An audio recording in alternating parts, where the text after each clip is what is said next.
Hello friend, this is Poonam Dandare, Assistant Professor of Department of Information Technology of Tulsiramji Gaikwad Patil College of Engineering and Technology, Nagpur. Here, today we will see the first topic of, that is the wireless sensor network, that is the introduction of WSN. So, here, that is the WSN, that is the wireless sensor network, are a network that consists of sensors which are distributed in ad hoc manner. So first of all, that is the ad hoc means the nodes are not a static, they are the dynamic, means they can move from one position to the another position. So this is the ad hoc network. So sensor nodes is also known as a mote. That means is a node in a sensor network that is capable of performing some processing, gathering sensory information and communicating with each other connected node in the network. A mote is a node, but a node it is not always a mote.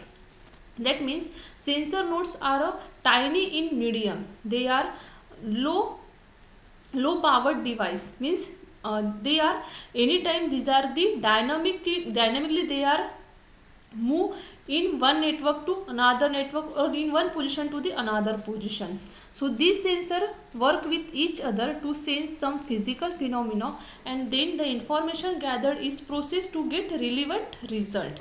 So wireless sensor network consists of different types of protocols and algorithms with self-organizing capabilities. These are the some examples of wireless sensor networks. So these are the outdoor, in a left hand side these are the outdoor examples, and this is the indoor. Outdoor means that is the fitness parameters. When we are go in the morning walk, then we have to wear the smartwatch, and in smartwatch there are the sensors. That means it can gather the parameter like how many you can just walk in the morning, then how many weight you have to lose and gain. So these are the some by using the sensor networks. So these are the indoor, that is the WSN nodes plus fitness parameter sensor, WSN nodes plus environmental sensor, home gateway, mobile gateway, WSN nodes plus vital parameter sensor. So these are all the examples of wireless sensor networks.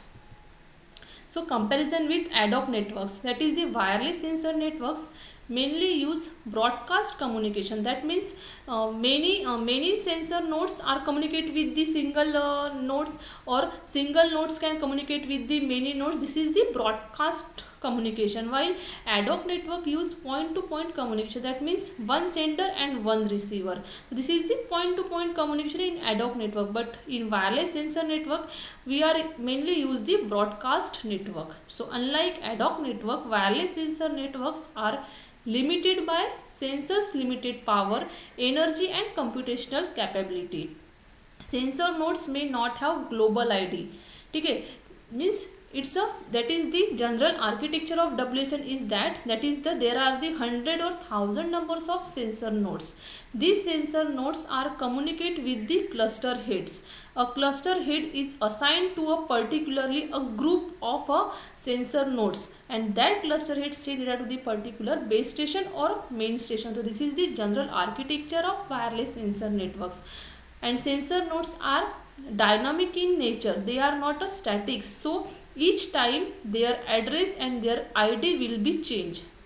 So they doesn't have the global ID.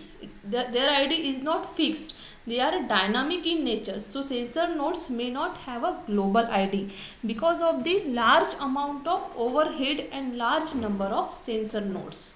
That's why sensors are dynamic in nature, and they can communicate with the, first they can communicate with the cluster head, and that cluster head send to the particular base station. So wireless sensor networks mainly use the broadcast communication. So these are the various applications of wireless sensor network. So first is the monitoring of object, second is the monitoring of area, and third is the monitoring of both area and object. Means sensor nodes can capture the object or capture an area. That is for example we use in a military area, sensor nodes are used in a military area, chemical factories, in home appliance, in hospitals, we are use the sensor nodes for that, because we have to catch, or we can catch this some data for that. So these are the applications. So monitoring area are like that: the environmental and habitat monitoring, precious agriculture, indoor climate control, military surveillance, treaty verification, intelligent alarms. These are the monitoring areas which when there are the sensor nodes used. So first example is the precious agriculture. In precious agriculture, the aim at making cultural operations more efficient while reducing environmental impact.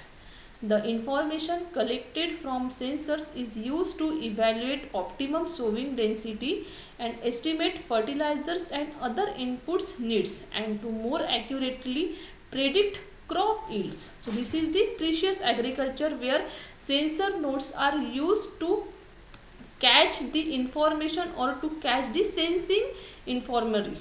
So this is the precious agricultures.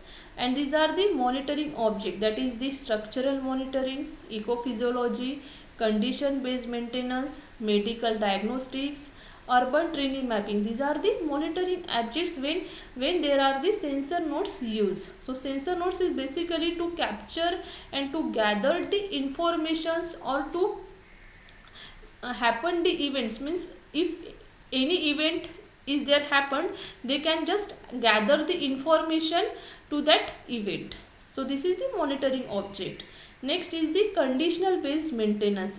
In Intel fabrication plants, sensors collect vibration data, that is the monitor wear and tear, report data in real time, reduce needs for a team of engineers, cutting cost by several orders of magnitude. This is all about the condition based maintenance. Next is the monitoring interaction between object and space. So there are the various applications which are used between the object and space are, that is the wildlife habitats, disaster management, emergency response, assess tracking, healthcare and manufacturing process flows. In wildlife habitat, we are use the sensor nodes to catch the data or to catch the incidents which will happen. In healthcare, we are using the say smartwatch, to wear the smartwatch to control the parameters. So these are all about the communication between the objects and space. In a habitat modeling, there is a first project in the Princeton University, that is the Zebra Net project, that is the Kolar mounted sensors monitors zebra movement in Kenya. So this is all about the sensor, that is the introduction of wireless sensor networks. So sensor networks are tiny in a size and tiny in a network. Sensor nodes are 100 or thousands maybe in a one area, and they can communicate to the particular cluster head or aggregate node, and that aggregate node or cluster heads that communicate with the base station. This is the broadcast communication we are used in a wireless sensor network. So thank you.